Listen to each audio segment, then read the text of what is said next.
Good morning, everyone. Today I'll be talking about how diets don't work, and I'll get to use some strategies on what will. If you're not familiar with who I am and you're just tuning into my YouTube channel or catching me on Facebook Live, excuse me, allergies are going crazy still. I'm Vickie Griffith with Breakthrough, and I help people crush their cravings literally in 30 seconds or less, sometimes forever. Oh, good morning. Thanks for being here. Sometimes forever. Truthfully, I've had clients come to me and say, when I was at your workshop and we used chocolate to eliminate cravings, and one in particular said, I used to eat a bag of M&Ms with my husband every night, 1 pound of M&Ms every night.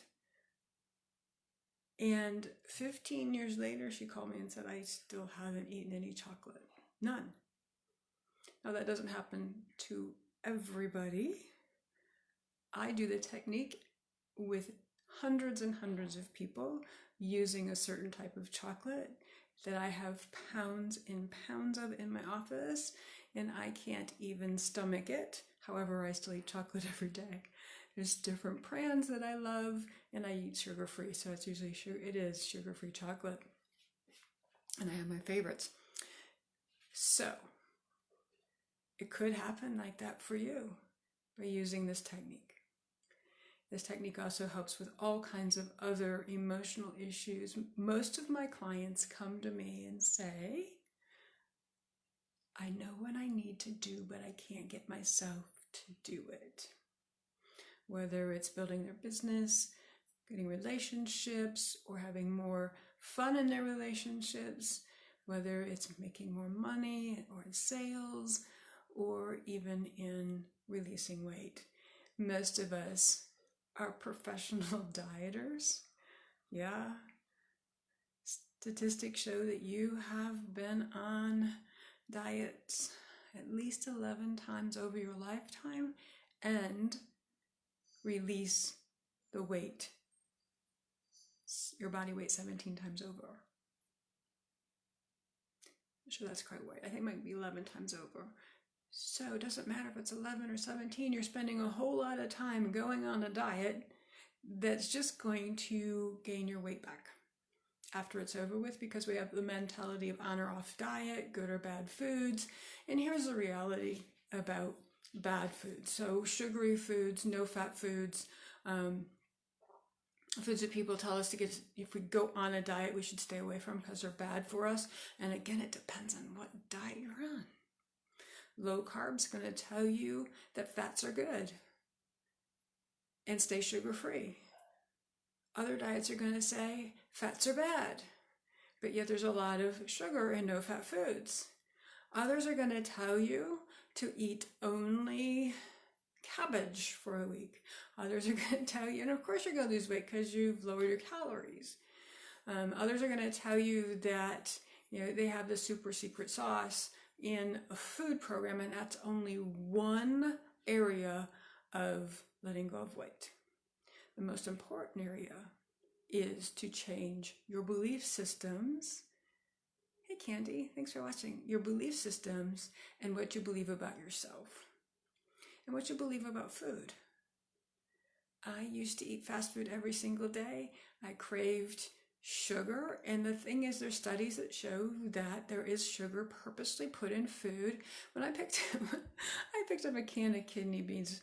I don't eat beans anymore, but when I picked up a can of kidney beans a while back and I looked at the label and sugar was listed on the can, I'm like, you've got to be kidding me. Why would you put sugar in kidney beans? And most of the time that is put in there because the industry knows that sugar increases your appetite instead of decreases your appetite. And it makes us feel good. It stimulates brain chemicals like dopamine, and it makes us, which is a feel-good chemical, it makes us feel good, so we want more of it. And that's what keeps us on the cycle. So there is statistics around certain foods and why they are the way they are. Usually it's a processed food. It is not, you're not going to find the same effect when you eat some fruit You're not going to find the same effect when you eat vegetables or protein or fat. Those types of foods are not going to create that kind of addiction. More than likely, and for most of my clients, it actually creates the opposite effect. They find that they are less and less likely to choose something, and when they do, that has sugar or even wine. Sugar, wine, and wine is sugar, obviously. It's just grapes. It's been fermented. And so they decrease the flavor of wine because they don't want it anymore. It doesn't appeal to them. And so and I'm not saying this is the right way. I'm just saying this is a way for you all to release the weight and release a lot of other things that are in the belief systems that you have to stay fat. Stories that we created. Fat became a whole social thing, and then all of a sudden it became a personal thing. So as a dieter, I always felt I was failing, and therefore if I'm always feeling like I'm failing, then it's hard to succeed in other areas of your life. And when I started actually releasing the weight in a way that was comfortable for me and safe for me, other areas of my life started to blossom. It's not because of the weight loss, it's because of the change in my attitude about myself and my belief systems. And that's what can happen for you. It is the core. It's the core of what needs to be shifted in any area of your life, including releasing weight.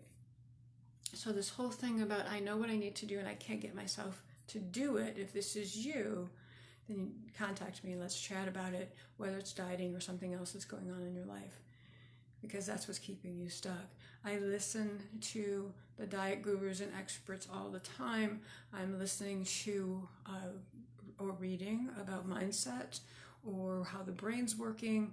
I see the studies, I see the statistics, and as far as going on a diet, they are really, really low as far as failure rate, in the fact that people are actually keeping it off.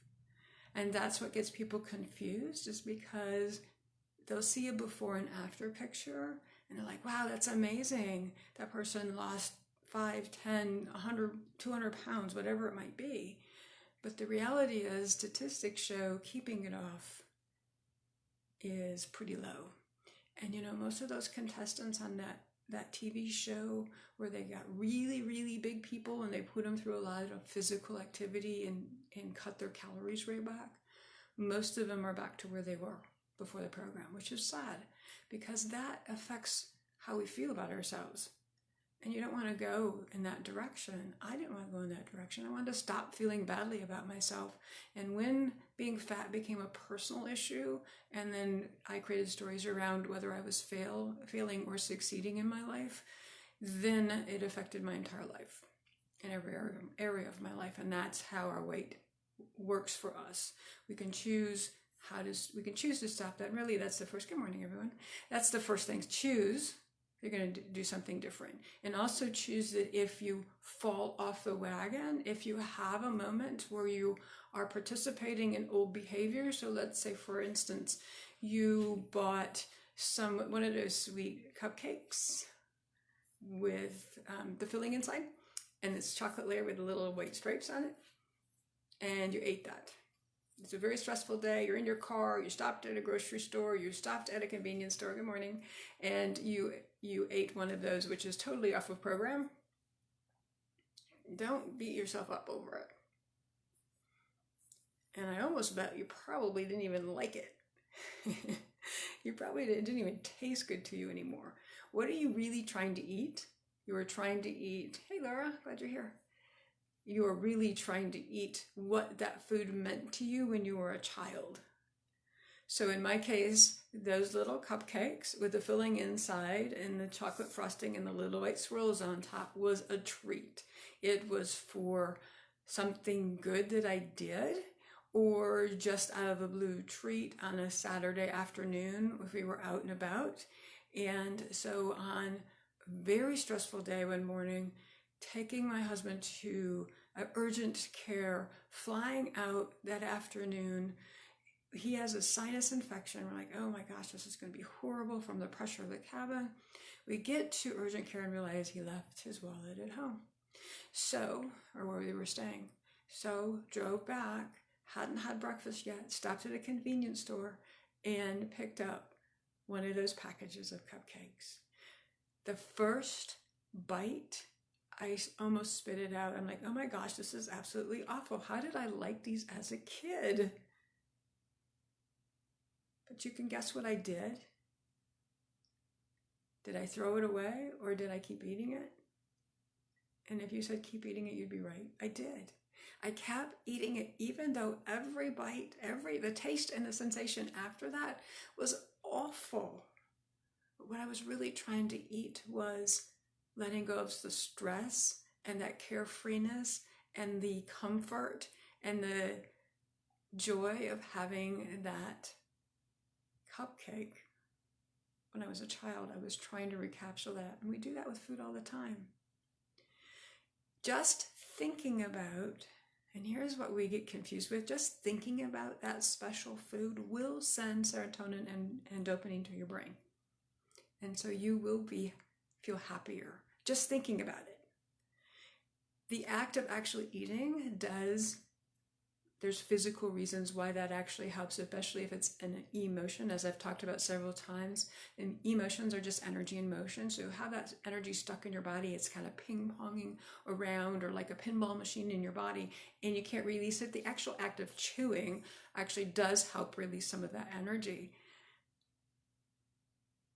Yet, that's not necessarily what we want to do. We don't want to be chewing our food to release stress. We want to try other activities like tapping, like visualization, or like just stopping for a moment. Just stop for a moment, because the truth is just thinking about having that cookie, cupcake, whatever it was, a piece of candy that was a treat for you, will help release some of the feel-good chemicals in your brain.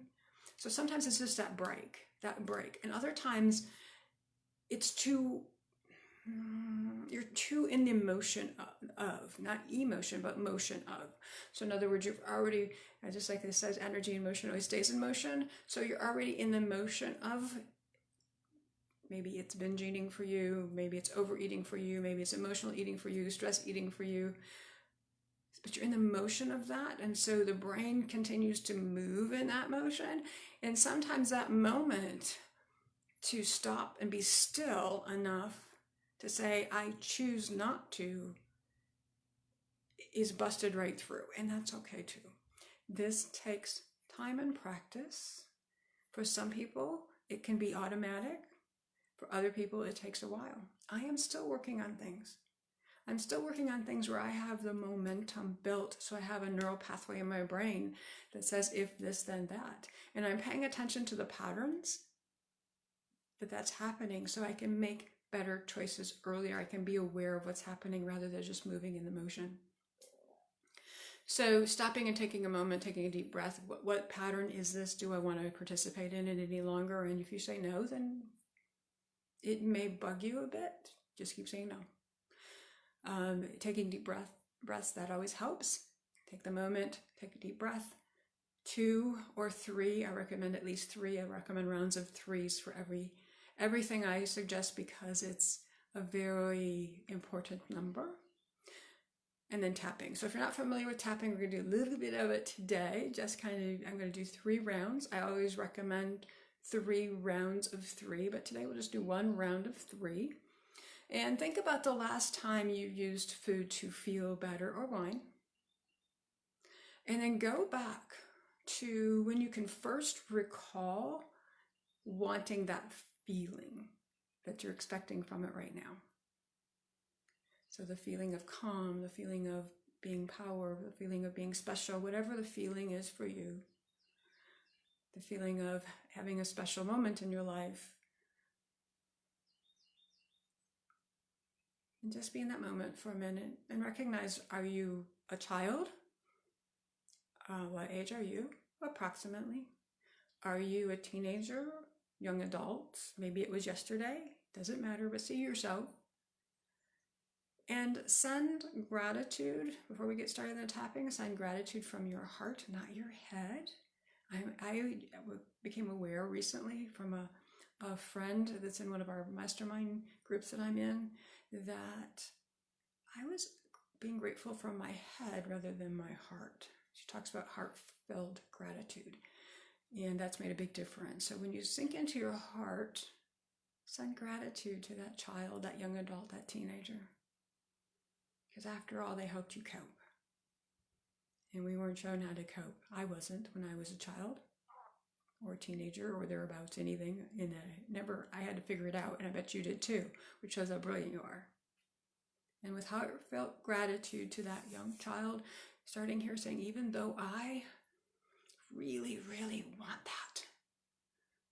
And you put in the blank, whatever that is. It's pretty early in the morning here, Eastern time, but you might be watching this in the evening, and wine is a big deal for you, or having dessert is a big deal for you. I'm not telling you you shouldn't have it. I'm just saying maybe it's a little more than you need. I deeply and completely love and accept myself, even though I really, really want that. I've had a long day. I didn't sleep well last night. I overate yesterday. Whatever you have in mind, I deeply and completely love and accept myself, even though yesterday was a real bust. And I'm grateful for today. I'm grateful for me. I'm grateful for becoming the person I want to be in the weight that I want to be. I deeply and completely love and accept myself. Top of your head. These cravings, eyebrow, these cravings. Yeah, I really want that.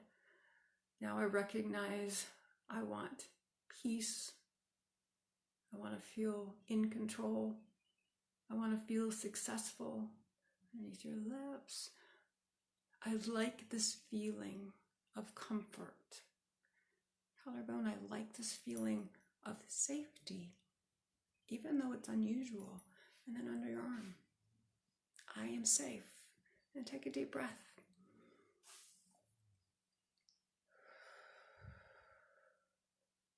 And I don't know if you've noticed how the lighting has changed as I move around. That's kind of interesting, because that's kind of how we do with our choices around food. Dark light, shadows, weaknesses. Some people call shadows weaknesses, and then they're like, it gets bright and we feel really great, and then we get in that dark place again. So it's really kind of fun to watch the play of light that I have experiencing while I'm working here today. It was too hot and humid to be outside today. Wanted to be, hey Mitch, but I couldn't do it. It was too hot and humid. All right, even though I really want,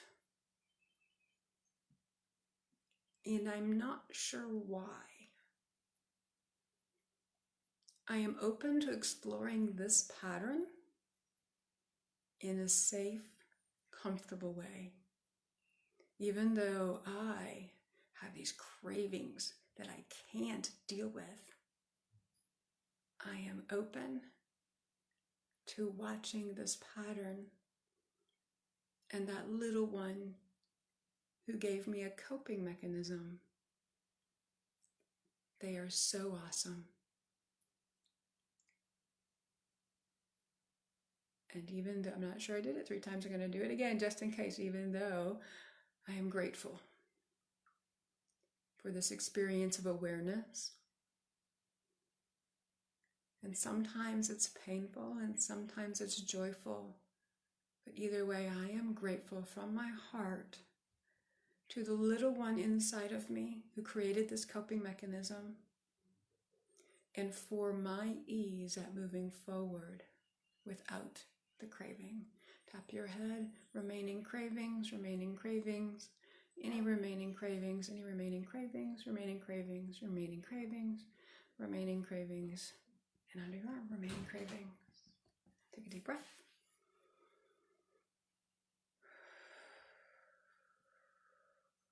Last round of 3, even though I have failed at dieting a gazillion times.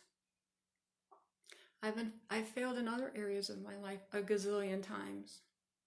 I am grateful from my heart all of the times I've failed,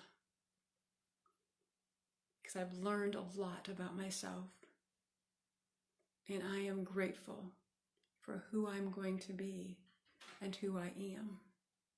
Even though food makes me want to, the food that I want makes me want to feel like I was a child again, like I'm special, like I'm precious. When I was carefree, even though I was still stressed. I deeply and completely love and accept myself, even though a child, that child within me, or that young adult created coping mechanisms that etched pathways in my brain, making it hard to stop. I deeply and completely love and accept myself, even though I didn't understand. I am grateful for this space of peace to begin to understand and do differently. Even though in the past I couldn't get myself to do it, I am open. Give myself permission to at least explore tapping and to stop for a moment and rest in the spirit of the divine. Top of your head, I'm really okay. Eyebrow. And that child within me is okay. Side of your eye. And I embrace that child. In your eye. And I send her love, or him. Her nose. I am so grateful. On your lips. And I am so excited about this new chapter in my life and in my behavior without willpower. Collarbone. I don't have to force myself to not eat the bad foods when I understand where the craving's coming from. And your arm. I am safe. Take a deep breath. Take personal responsibility while you're tapping. If something is really upsetting to you, then seek professional help, whether you reach out to me through direct message, or you can just put in the comments, hey Vickie, I want to chat with you and we'll get together. If you haven't yet, I don't know if you heard, but I am speaking to about 900 people this afternoon, or 800 people, somewhere in there. And I'm offering for them the Crush Cravings download, showing you how to crush cravings much more simply than that what you just experienced, in 30 seconds or less. Kind of make it a game. Let's see if we can do this. So you're welcome to download that, absolutely free.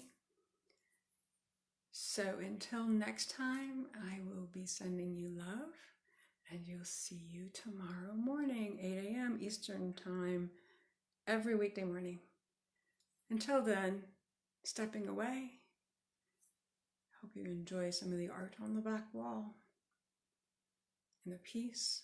Take some 3 deep breaths before you leave this video and start your morning out with a beautiful sense of peace. Thank you. See you next time.